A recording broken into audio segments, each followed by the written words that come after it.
आज हम लोग जो है ना, आज हम लोग कांग्रेस पढ़ेंगे, ठीक है। कल हम लोग पढ़ लिए थे, 19वीं शताब्दी पूरा कंप्लीट हो गया था। आज हम लोग कांग्रेस पढ़ते हैं। समय बर्बाद ना करते हुए सीधा डायरेक्ट हम लोग पॉइंट पर आते हैं। कांग्रेस कांग्रेस एक अमेरिकी भाषा का शब्द है। कांग्रेस एक किस देश की भाषा है? अमेरिकी भाषा। कांग्रेस किस देश की भाषा है? अमेरिका। अमेरिकी देश की भाषा है, जिसका शाब्दिक अर्थ क्या होता है? लोगों का समूह। जिसका शाब्दिक अर्थ क्या होता है? लोगों का समूह। कांग्रेस का अर्थ क्या होता है? लोगों का समूह। भारत में कांग्रेस शब्द का सर्वप्रथम प्रयोग किसने किया था? दादा भाई नौरोजी ने किया था। भारत में कांग्रेस शब्द का प्रयोग सर्वप्रथम किसने किया था? दादा भाई नौरोजी ने किया था, ठीक है। कांग्रेस की स्थापना कब हुई थी? 28 दिसंबर 1885। कांग्रेस की स्थापना कब हुई थी? 28 दिसंबर 1885। कांग्रेस की स्थापना कब हुई थी? 28 दिसंबर 1885। कहाँ हुई थी? तो मुंबई में गोकुल दास तेजपाल संस्कृत विद्यालय में। तो कांग्रेस की स्थापना कहाँ हुई थी? मुंबई में गोकुल दास तेजपाल संस्कृत विद्यालय, ठीक ना। मुंबई में गोकुल दास, ठीक है, तेजपाल संस्कृत विद्यालय में। और किसके द्वारा किया गया था? तो स्कॉटलैंड निवासी एओ होम के द्वारा। किसके द्वारा? कहाँ के निवासी थे? स्कॉटलैंड के निवासी थे, ठीक है। कांग्रेस का जनक या पिता किसे कहा जाता है? एओ होम को कहा जाता है। कांग्रेस का जनक या पिता किसे कहा जाता है? कांग्रेस का जनक या पिता किसे कहा जाता है? एओ होम को कहा जाता है, ठीक है। एओ होम के जीवनकारी कौन लिखा था? एओ होम का जीवनीकार जो है ना, कौन लिखा था? तो विलियम बेडर ने। एओ होम का जीवन किसने लिखा था? विलियम बेडर ने किसका जीवन लिखा था? एओ होम का लिखा था, ठीक है। इन्होंने कांग्रेस अधिवेशन की अध्यक्षता 2 बार किया था। तो विलियम बेडरमंड जो है ना, कांग्रेस की अध्यक्षता 2 बार किया था। कितने बार किया था? 2 बार किया था। कब कब किया था? तो पहली बार किया था 1889 को। कहाँ पर किया था? मुंबई में किया था। और दूसरी बार किया था 1910 में इलाहाबाद में, इलाहाबाद अधिवेशन में। कब कब किया था? 1889-1910। 1889-1910। तो 1889 कहाँ हुआ था? मुंबई में। और 1910 कहाँ? इलाहाबाद में, ठीक है। तो विलियम बेडरवर्थ कितने बार कांग्रेस की अध्यक्षता किया था? कब कब? 1889। हाँ, 89 कहाँ किया था? और 1910 इलाहाबाद में। कांग्रेस की स्थापना के समय भारतीय वायसराय कौन थे? डफरिन थे। कांग्रेस की स्थापना के समय भारतीय वायसराय कौन थे? लॉर्ड डफरिन थे। कांग्रेस की स्थापना में सुरेंद्रनाथ बनर्जी का अहम योगदान था। कांग्रेस की स्थापना में किस व्यक्ति का अहम योगदान था? सुरेंद्रनाथ बनर्जी। कांग्रेस की स्थापना में किस व्यक्ति का अहम योगदान था? सुरेंद्रनाथ बनर्जी। लेकिन वो कांग्रेस की स्थापना में शामिल नहीं हो पाए थे। नहीं हो पाए थे। सुरेंद्रनाथ बनर्जी के द्वारा 1876 एडी में इंडियन एसोसिएशन नामक संगठन की स्थापना की गई थी। सुरेंद्रनाथ बनर्जी के द्वारा 1876 में कौन सी संगठन की स्थापना किया गया था? Indian association. अगर बोलेगा कांग्रेस की पहले किसने बनाया था? इंडियन एसोसिएशन है। इंडियन एसोसिएशन की स्थापना कब हुआ था? किसके द्वारा किया गया था? 1876 सुरेंद्रनाथ बनर्जी की तरह। अब इसको किस नाम से जाना जाता है? कांग्रेस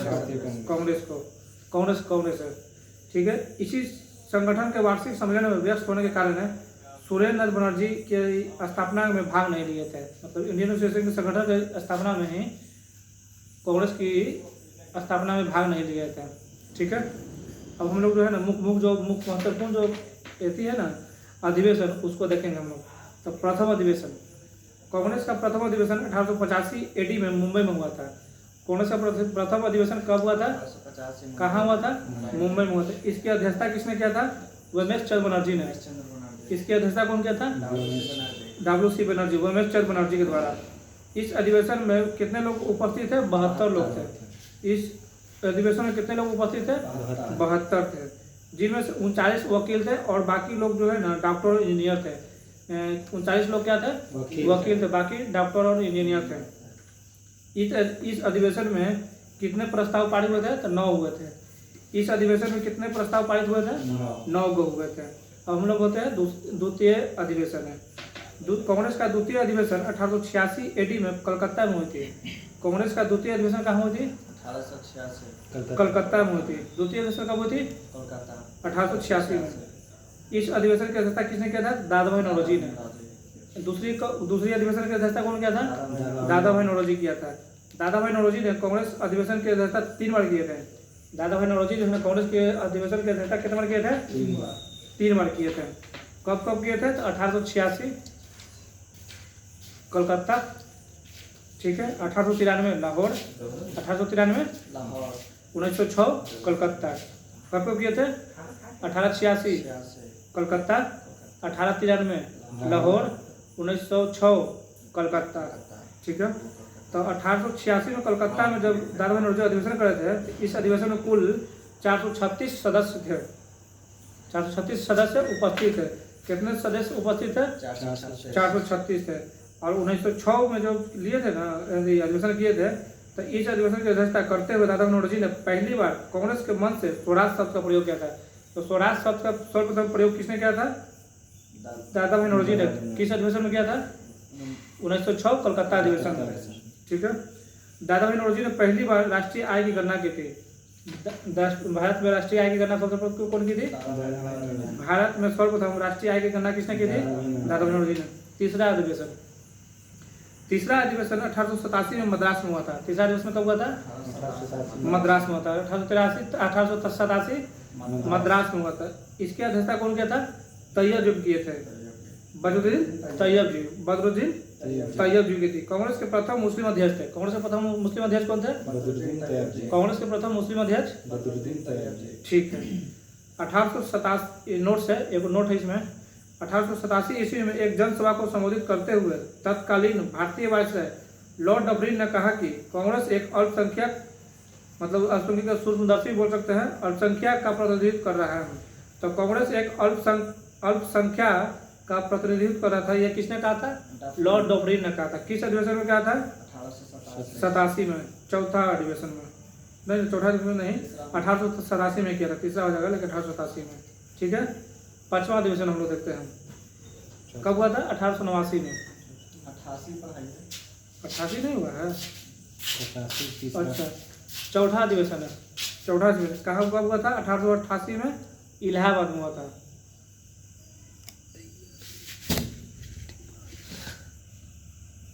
कहाँ हुई थी? इलाहाबाद में। चौथा अधिवेशन कहाँ हुई थी? 1888 में इलाहाबाद में। इसके अध्यक्ष कौन थे? जॉर्ज उल्ले थे। इसके अध्यक्ष कौन थे? जॉर्ज उल्ले थे। ये कांग्रेस के प्रथम अंग्रेज अध्यक्ष थे। कांग्रेस के प्रथम अंग्रेज अध्यक्ष कांग्रेस के किस अधिवेशन में बैठे बने थे? चौथा अधिवेशन में। इसी में जो है ना, इसी में लॉर्ड डफरिन कहा था ना, कांग्रेस एक अल्पसंख्यक का प्रतिनिधित्व कर रहा था। कब किया था? 1887 में, चौथा अधिवेशन में। पांचवा अधिवेशन सुनो इधर। पांचवा अधिवेशन 1889 AD में मुंबई में हुआ था। पांचवा कांग्रेस के पांचवा अधिवेशन कब हुआ था? 1889 में। कहाँ हुआ था? मुंबई में। कांग्रेस के पांचवा अधिवेशन कब हुआ था? 1889 में, मुंबई में। इसकी अध्यक्षता किसने किया था? विलियम वेडरबर्न ने। एक बार अधिवेशन कब किया था? 1910 में, ठीक है। 1910 में कहाँ किया था? इलाहाबाद में किया था, ठीक है। तो कांग्रेस के पांचवा अधिवेशन कौन किया था? विलियम वेडरबर्न ने। कहाँ किया था? मुंबई में किया था, ठीक है। छठा अधिवेशन है। यह अधिवेशन 1890 में कलकत्ता में हुआ था। छठा अधिवेशन कब हुआ था? 1890 में कलकत्ता में हुआ था। इस अधिवेशन की अध्यक्षता कौन किया था? फिरोज शाह मेहता। 1890 वाला छठा अधिवेशन है, कौन किया था अध्यक्षता? फिरोज शाह मेहता। कौन किया था? फिरोज शाह मेहता किया था। इस अधिवेशन के दौरान कादम्बनी गांगुली ने कांग्रेस के मंच से कांग्रेस को संबोधित किया था। कादम्बनी गांगुली ने कांग्रेस के मंच से कांग्रेस को संबोधित किया था। किस अधिवेशन में? छठा अधिवेशन में, ठीक है। छठा अधिवेशन कब हुआ था? 1890 में। कहाँ हुआ था? कलकत्ता में हुआ था। कादम्बनी गांगुली जो है कांग्रेस को संबोधित करने वाली प्रथम महिला थी। कादम्बनी गांगुली जो है ना कांग्रेस को संबोधित करने के लिए, ठीक ना, कौन थी? प्रथम महिला थी। कादम्बनी गांगुली जो है कलकत्ता विश्वविद्यालय में स्नातक की डिग्री लेने वाली प्रथम महिला बनी थी। कादम्बनी गांगुली जो है ना कलकत्ता का जो है ना स्नातक की डिग्री लेने वाली प्रथम महिला बनी थी, ठीक है। अब आ जाते हैं 1896 का कलकत्ता अधिवेशन। 1896 का कलकत्ता अधिवेशन। इस अधिवेशन की अध्यक्षता रहमतुल्लाह सियानी द्वारा की थी। 1896 का कलकत्ता अधिवेशन है, किसकी अध्यक्षता में किया गया था? रहमतुल्लाह सियानी। इस अधिवेशन में पहली बार राष्ट्रीय गीत वंदे मातरम गाया गया था। राष्ट्रीय गीत वंदे मातरम किस अधिवेशन में गाया गया था? 1896 का कलकत्ता अधिवेशन है, किसकी अध्यक्षता में? रहमतुल्लाह सियानी। वंदे मातरम गीत नामक किस ग्रंथ में है? आनंदमठ नामक ग्रंथ में। आनंदमठ नामक ग्रंथ में इसकी रचयिता कौन है? बंकिम चटर्जी। आनंदमठ की रचयिता कौन है? बंकिम चटर्जी। इस प्रकार हम कह सकते हैं वंदे मातरम गीत की रचना बंकिम चटर्जी ने की थी। ठीक है, अब हम लोग देखेंगे जो मुख्य रूप से अधिवेशन है वही हम लोग देख रहे हैं। 1905 का बनारस अधिवेशन, 1905 का बनारस अधिवेशन। इस अधिवेशन की अध्यक्षता किसने किया था? गोपाल कृष्ण गोखले ने। 1905 का बनारस अधिवेशन की अध्यक्षता कौन किया था? गोपाल कृष्ण गोखले ने किया था। 1907 का सूरत अधिवेशन, 1907 का सूरत अधिवेशन कब हुआ था? 1907 का। इस अधिवेशन के दौरान पहली बार कांग्रेस स्पष्ट तौर पर 2 वर्गों में विभाजित हो गई थी। तो कांग्रेस का प्रथम विभाजन कौन सा अधिवेशन हुआ था? कांग्रेस सूरत अधिवेशन में। ठीक है, इसमें एक जो है ना गरम दल, एक नरम दल में बढ़ गया था। कौन कौन दल में बढ़ गया था? गरम दल और नरम दल में बढ़ गया था। इस फूट को सूरत फूट के भी नाम जानते हैं, मतलब इस फूट को सूरत फूट के भी नाम जानते हैं। कांग्रेस के इस अधिवेशन में विभाजन इस कारण हुआ है, कांग्रेस का विभाजन जो है ना इस कारण हुआ है। हम लोग देखते हैं, गरम दल वाले कांग्रेस का अध्यक्ष लाला लाजपत को बनाया गया था। गरम दल वाला कांग्रेस का अध्यक्ष किस बनाया था? लाला लाजपत राय को। और वही नरम दल के कांग्रेस के अध्यक्ष किस बनाया था? रास बिहारी बोस को। तो गरम दल किसको बनाना था अध्यक्ष? लाला लाजपत राय का। और नरम दल वाले कांग्रेस का अध्यक्ष किस बनाया जाता है? रास बिहारी बोस को। ठीक है, इस अधिवेशन की अध्यक्षता अंततः रास बिहारी बोस ने किया था। ठीक ना, इस अधिवेशन की अध्यक्षता कौन किया था? रास बिहारी बोस ने। सूरत अधिवेशन का अध्यक्षता कौन किया था? रास बिहारी बोस किया था। 1908 का मद्रास अधिवेशन, 1908 का मद्रास अधिवेशन। इस अधिवेशन की अध्यक्षता किसने किया था? रास बिहारी बोस ने किया था। ठीक है, मतलब 1907 का सूरत अधिवेशन, 1908 के मद्रास अधिवेशन कौन किया था? रास बिहारी बोस ने किया था। कांग्रेस के इसी अधिवेशन में कांग्रेस के लिए संविधान का निर्माण किया गया था। कांग्रेस के इसी अधिवेशन में कांग्रेस के लिए संविधान का निर्माण किया गया था। मतलब संविधान का निर्माण हो किस अधिवेशन में कहा गया था? 1908 का मद्रास अधिवेशन में। कांग्रेस के इसी अधिवेशन में कांग्रेस के लिए संविधान का निर्माण किया जाए, यह किस अधिवेशन में? मद्रास 1908 है। हम लोग देखेंगे 1911 कलकत्ता अधिवेशन। इस अधिवेशन में पहली बार राष्ट्रीय गान जन गण मन गाया गया था। पहली बार राष्ट्रीय गान जन गण मन किस अधिवेशन में गाया गया था? 1911 में। ठीक है, राष्ट्रीय गान का रचयिता कौन है? बंकिम चटर्जी। गलती है, रविन्द्रनाथ टैगोर। वही तो चेक कर रहे थे, लोग क्या दिमाग करने तू लोग का है। राष्ट्रीय गीत राष्ट्रीय गीत रविन्द्रनाथ टैगोर हो जाएगा। ध्यान से पढ़ सुन रहा है। राष्ट्रीय गीत कुछ हो जाएगा वंदे मातरम। राष्ट्रीय गान कुछ हो जाएगा जन गण मन। तो ध्यान से सुनो, राष्ट्रीय गान क्या हो जाएगा? जन गण मन। इसके रचयिता कौन है? RNT रविन्द्रनाथ टैगोर।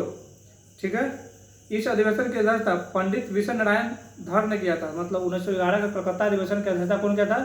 पंडित विश्व नारायण धर ने। ठीक है, अब हम लोग देखते हैं बिहार में 2 अधिवेशन हुआ। ठीक है ना, 1912 का बांकीपुर और 1922 का गया। 1912 का बांकीपुर और 1912 का गया। तो 1912 का बांकीपुर में अधिवेशन की अध्यक्षता RN माधोलकर ने किया था।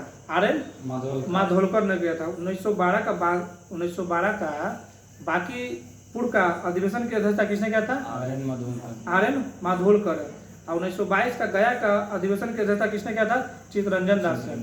1922 के अधिवेशन की अध्यक्षता किसने किया था? चित्तरंजन दास ने किया था।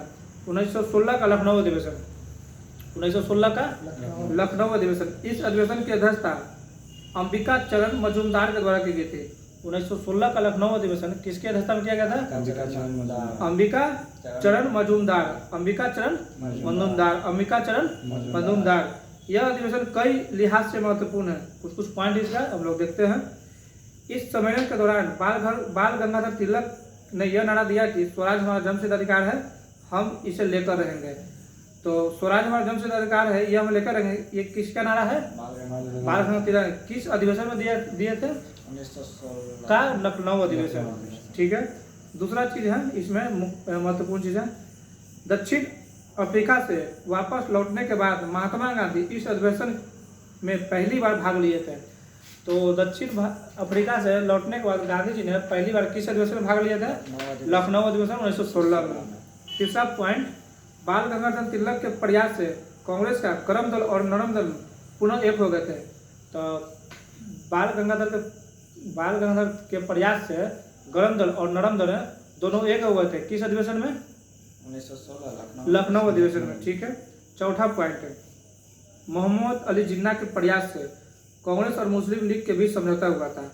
मोहम्मद अली जिन्ना के प्रयास से कांग्रेस और मुस्लिम लीग के बीच समझौता हुआ था। ठीक है, जिसे लखनऊ समझौता भी कहा जाता है। जिसे क्या कहता है?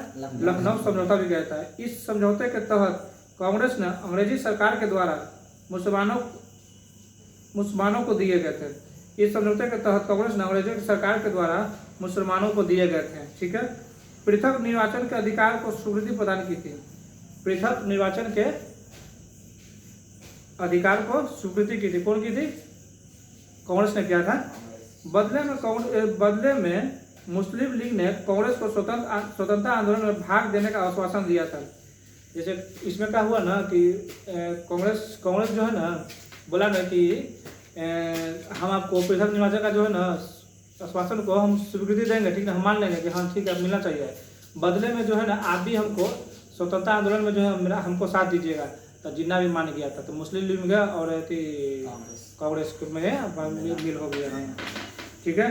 तो इस पर क्या कहा गया था? मोहम्मद अली जिन्ना के इस कार्यों को देखते हुए सरोजिनी नायडू ने उन्हें हिंदू मुस्लिम एकता की राजदूत कहकर पुकारा था।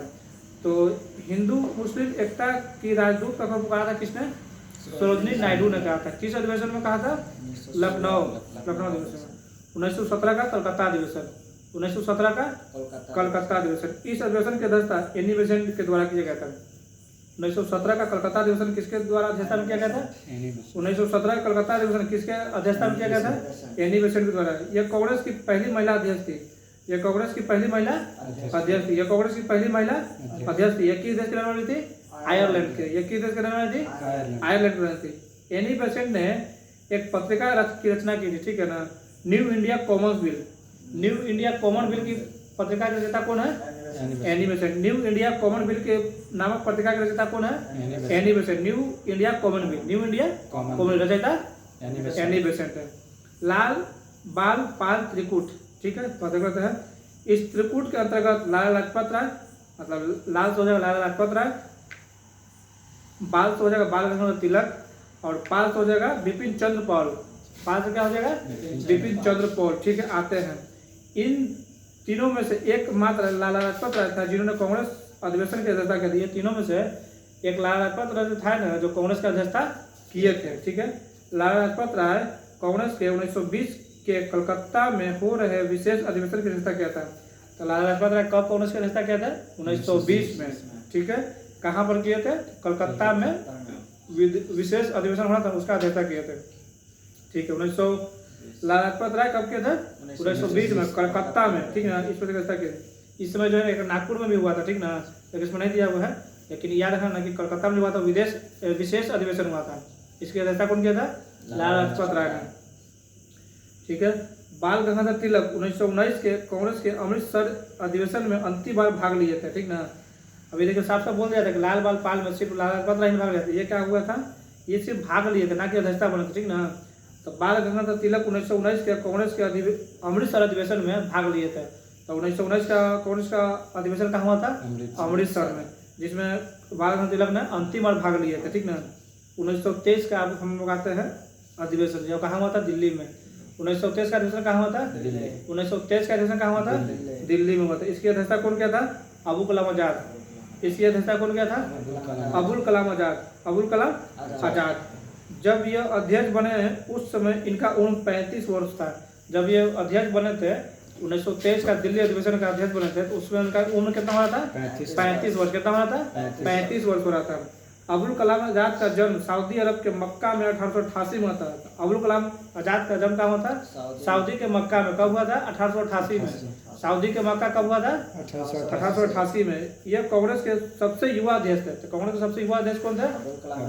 कांग्रेस का सबसे युवा अध्यक्ष अबुल कलाम आज़ाद। 1924 के बेलगांव अधिवेशन, 1924 के बेलगांव अधिवेशन, 1924 के बेलगांव अधिवेशन। इस अधिवेशन की अध्यक्षता कौन किए थे? गांधी जी ने किए थे। इस अधिवेशन की अध्यक्षता किसने की थी? गांधी जी ने की थी। महात्मा गांधी कांग्रेस के इस एकमात्र अधिवेशन की अध्यक्षता की थी। तो गांधी जी ने कांग्रेस के एकमात्र अधिवेशन की अध्यक्षता की थी। कब की थी? 1924 बेलगाम अधिवेशन 1924। ठीक है। 1925 का कानपुर अधिवेशन, 1925 का कानपुर अधिवेशन। तो 1925 में कहाँ अधिवेशन हुआ था? कानपुर। 1925 में कहाँ हुआ था अधिवेशन? कानपुर। इसकी अध्यक्षता कौन किया था? सरोजिनी नायडू ने किया था। कुछ ने 1925 का कानपुर अधिवेशन की अध्यक्षता कौन किया था? सरोजिनी नायडू। 1925 का कानपुर अधिवेशन की अध्यक्षता कौन किया था? सरोजिनी नायडू ने किया था। कांग्रेस के अध्यक्ष बनने वाली सरोजिनी नायडू भारत की प्रथम महिला बनी थी। जो पहली महिला इंडिपेंडेंट बनी थी वो विश्व में की थी। अब भारत की पहली महिला जो कब बनी थी? हाँ, कब बनी थी? 1925 के कानपुर अधिवेशन में। तो 1925 के कानपुर अधिवेशन की अध्यक्षता किसने किया था? सरोजिनी नायडू ने किया था। कांग्रेस के अध्यक्ष बनने वाली सरोजिनी नायडू भारत की प्रथम महिला अध्यक्ष है। सरोजिनी नायडू स्वतंत्र भारत में किसी भी राज्य की राज्यपाल बनने वाली प्रथम महिला है जो उत्तर प्रदेश राज्य की राज्यपाल थी। तो सरोजिनी नायडू जो है ना, स्वतंत्र भारत का मतलब भारत आजादी के बाद है प्रथम महिला जो है राज्यपाल बनी थी। वो कौन थी? सरोजिनी नायडू थी। ठीक है। ये कहाँ का थी? उत्तर प्रदेश के राज्यपाल बनी थी। ठीक है। 1929 का लाहौर अधिवेशन, 1929 का लाहौर अधिवेशन। इस अधिवेशन की अध्यक्षता किसने किया था? पंडित नेहरू ने। 1929 का लाहौर अधिवेशन की अध्यक्षता कौन किया था? जवाहरलाल नेहरू ने। पंडित नेहरू। ठीक है। इन्होंने अध्यक्षता करते हुए कांग्रेस का लक्ष्य पूर्ण स्वराज बताया था। इन्होंने कांग्रेस का अध्यक्षता करते हुए इसमें किस चीज का मांग रखा था? पूर्ण स्वराज की जहां अपना लक्ष्य रखा था। ठीक ना, पूर्ण स्वराज का। इस अधिवेशन के दौरान ही पंडित नेहरू ने यह घोषणा किया कि अब प्रत्येक वर्ष 26 जनवरी को स्वतंत्रता दिवस के रूप में मनाया जाता है। तो पंडित नेहरू ने किस अधिवेशन में यह घोषणा किया कि प्रत्येक वर्ष 26 जनवरी को स्वतंत्रता दिवस मनाया जाएगा? लाहौर अधिवेशन। कब? 1929 को। ठीक है। पंडित नेहरू ने इसी आह्वान पर भारत में 26 जनवरी 1930 को प्रथम स्वतंत्रता दिवस के रूप में मनाया गया था। तो पंडित नेहरू ने भारत में 26 जनवरी 1930 को प्रथम स्वतंत्रता दिवस मनाया गया था। ठीक है ना। इस अधिवेशन में कांग्रेस में सविनय अवज्ञा आंदोलन चलाने हेतु प्रस्ताव को पारित किया था। इसी अधिवेशन में कांग्रेस ने सविनय अवज्ञा आंदोलन चलाने हेतु प्रस्ताव को पारित किया था। कब किया था? 1929 लाहौर अधिवेशन में। ठीक है। ठीक है ना। 1931 का कराची अधिवेशन देखेगा। 1931 का कराची में। 1931 में कहाँ अधिवेशन हुआ था? 1931 में कहाँ हुआ था? कराची हुआ था। इसकी अध्यक्षता कौन किया था? सरदार वल्लभ भाई पटेल। 1931 का कराची अधिवेशन की अध्यक्षता कौन किया था? सरदार वल्लभ भाई पटेल ने। ठीक है। इसी अधिवेशन के दौरान कांग्रेस ने अंग्रेजी सरकार से मौलिक अधिकार की मांग की थी। तो कांग्रेस ने अंग्रेजी सरकार से मौलिक अधिकार की मांग की थी। किस अधिवेशन में की थी? कराची अधिवेशन 1931 है। ठीक है ना। कांग्रेस ने अंग्रेजी सरकार से मौलिक अधिकार की मांग की थी। किस अधिवेशन में? 1931 कराची अधिवेशन में। ठीक है। इस अधिवेशन में महात्मा गांधी भाग लेने के लिए पंजाब के रास्ते जब कराची से जा रहे थे तब उन्हें काला झंडा दिखाया गया था। तब गांधी जी कांग्रेस पंजाब से रास्ते जब कराची जा रहे थे तो इन्हें काला झंडा दिखाया गया था। ठीक है। कहाँ जा रहे थे तो इन्हें काला झंडा दिखाया गया था? पंजाब से कराची। पंजाब के रास्ते जब कराची जा रहे थे तब। ठीक है।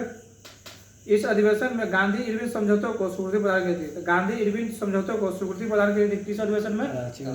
कराची अधिवेशन 1931 है। गांधी इरविन को स्वीकृति प्रदान की गई थी किस अधिवेशन में? कराची अधिवेशन 1931 है। जिसके तहत महात्मा गांधी द्वितीय गोलमेज सम्मेलन में भाग लेने के लिए इंग्लैंड गए थे। इसके तहत महात्मा गांधी कहाँ भाग लेने के लिए गए थे? इंग्लैंड गए थे द्वितीय गोलमेज सम्मेलन में। ठीक है। 1934 का बम्बई अधिवेशन, 1934 का बम्बई अधिवेशन। इस अधिवेशन की अध्यक्षता किसके द्वारा किया गया था? डॉक्टर राजेंद्र प्रसाद के। 1934 में अधिवेशन कहाँ हुआ था? बम्बई। 1934 में अधिवेशन कहाँ हुआ था? बम्बई। इसकी अध्यक्षता कौन किया था? डॉक्टर राजेंद्र प्रसाद। डॉक्टर राजेंद्र। 1934 का बम्बई अधिवेशन की अध्यक्षता किसने किया था?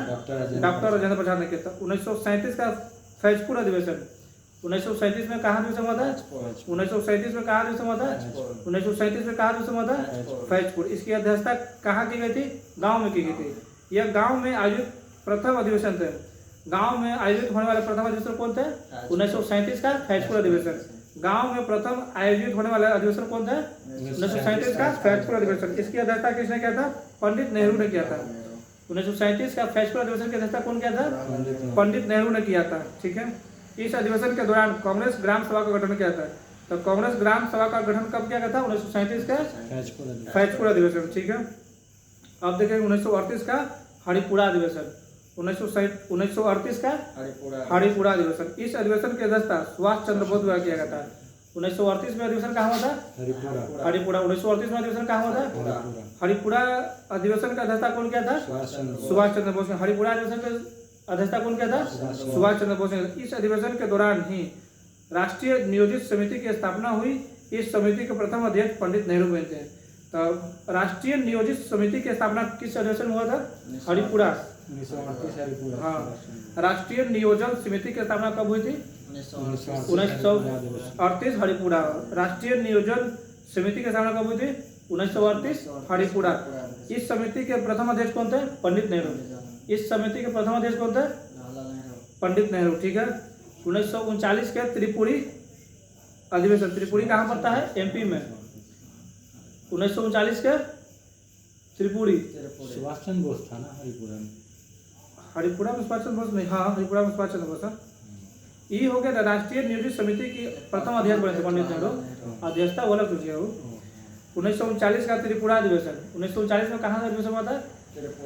त्रिपुरा नहीं, त्रिपुरी। कहाँ पड़ता है? एमपी में। त्रिपुरी। 1939 कहाँ हुआ था? त्रिपुरी। कहाँ पड़ता है ये? एमपी में पड़ता है। इस अधिवेशन की अध्यक्षता कौन अधिवेशन को लेकर पहली बार चुनाव हुआ था? तो किस अधिवेशन को लेकर पहली अध्यक्ष पद को लेकर पहली बार चुनाव हुआ था? त्रिपुरी। कब? 1939। ठीक है। इस अधिवेशन को त्रिपुरी अधिवेशन भी कहा जाता है। ठीक है। इस अधिवेशन का अध्यक्ष जहां सुभाष चंद्र बोस बनना चाहते थे, तो वही महात्मा गांधी पटाभी सीताराम मैया को अध्यक्ष बनाना चाहते थे। अंततः इस अधिवेशन की अध्यक्षता सुभाष चंद्र बोस ने किया था। तो इस अधिवेशन में महात्मा गांधी किसे बनाना चाहते थे? पटाभी सीताराम मैया। लेकिन अंततः इस अधिवेशन का अध्यक्षता कौन किया था? सुभाष चंद्र बोस ने किया था। तो त्रिपुरी 1939 में अधिवेशन में यही चीज है कि इसकी अध्यक्षता को लेकर पहली बार चुनाव हुआ था। ठीक है। जिस कारण इस अधिवेशन को त्रिपुरी अधिवेशन भी कहते हैं। इस अधिवेशन का अध्यक्ष सुभाष चंद्र बोस बनना चाहते थे। ठीक है। वही महात्मा गांधी पटाभी सीताराम मैया को अध्यक्ष बनाना चाहते थे। अंततः इस अधिवेशन की अध्यक्षता सुभाष चंद्र बोस ने की थी। सुभाष चंद्र बोस ने की थी। 1940 का रामगढ़ अधिवेशन। 1940 का 1940 में कहाँ अधिवेशन हुआ था? 1940 में कहाँ अधिवेशन हुआ था? रामगढ़ हुआ था। इस अधिवेशन की अध्यक्षता किसने किया था? अब्दुल कलाम आजाद। रामगढ़ अधिवेशन की अध्यक्षता कौन किया था? अबुल कलाम आजाद। रामगढ़ अधिवेशन की अध्यक्षता कौन किया था? अबुल कलाम आजाद, जो 1940 से 46 तक अध्यक्ष के पद पर रहे थे। ठीक है। क्योंकि द्वितीय विश्व युद्ध हो गया था, इसलिए रह गए थे। जो 1940 से 46 के अध्यक्ष के पद पर रहे थे, जो 1940 से 46 तक के पद पर रह गए थे। कौन रह गए थे? एपीजे अब्दुल कलाम। अब्दुल कलाम आजाद। अब्दुल कलाम आजाद अलग है, अब्दुल कलाम अलग है। तो ये जो है ना, कांग्रेस का सर्वाधिक समय तक अध्यक्ष बनने वाले व्यक्ति हो गए। ठीक ना। सबसे कम उम्र में भी व्यक्ति बने 35। कहाँ बने थे? 1940। बता देते हैं कहाँ बने थे। ये बने थे 23 में बने थे। ठीक है। 23 में बने थे दिल्ली के। 1923 के दिल्ली में बने थे। ठीक है ना। तो 1940 का रामगढ़ अधिवेशन की अध्यक्षता कौन किया था? अब्दुल कलाम आजाद, जो 1940 से 46 के अध्यक्ष पद पर रहे थे। स्वतंत्रता प्राप्ति से पूर्व कांग्रेस के अध्यक्ष पर सबसे अधिक वर्षों तक रहने वाला रिकॉर्ड अब्दुल कलाम आजाद है। ठीक है। सोचिए सबसे पहले। ठीक ना। अब बताते हैं, अभी कुछ नोट्स है, पॉइंट है, देख लेते हैं। आज़ादी के समय कांग्रेस का अध्यक्ष कौन थे? जेबी कृपलानी। आज़ादी के समय कांग्रेस के अध्यक्ष कौन थे? जेबी कृपलानी थे। दूसरा नंबर पॉइंट, आज़ादी के पश्चात दिसंबर 1947 में कांग्रेस का विशेष अधिवेशन दिल्ली में बुलाया गया था, जिसकी अध्यक्षता राजेंद्र प्रसाद ने किया गया था। आज़ादी के पश्चात मतलब आज़ादी के बाद दिसंबर 1947 में, दिसंबर 1947 में कांग्रेस का विशेष अधिवेशन दिल्ली बुलाया गया था। कांग्रेस का विशेष अधिवेशन कब बुलाया गया था? दिल्ली में। दिल्ली में। कब? दिसंबर 1947 में। इसकी अध्यक्षता कौन किए थे? राजेंद्र प्रसाद ने। अध्यक्षता कौन किए थे? राजेंद्र प्रसाद ने। तीसरा पॉइंट, 1939 में सुभाष चंद्र बोस के कांग्रेस छोड़ने के पश्चात कांग्रेस का अध्यक्ष डॉक्टर राजेंद्र प्रसाद बने थे। ठीक है ना, 1940 में तो अध्यक्षता करके किए थे सुभाष चंद्र बोस, यदि सुभाष चंद्र बोस फिर छोड़ दिए थे, उसके बाद कौन बने थे?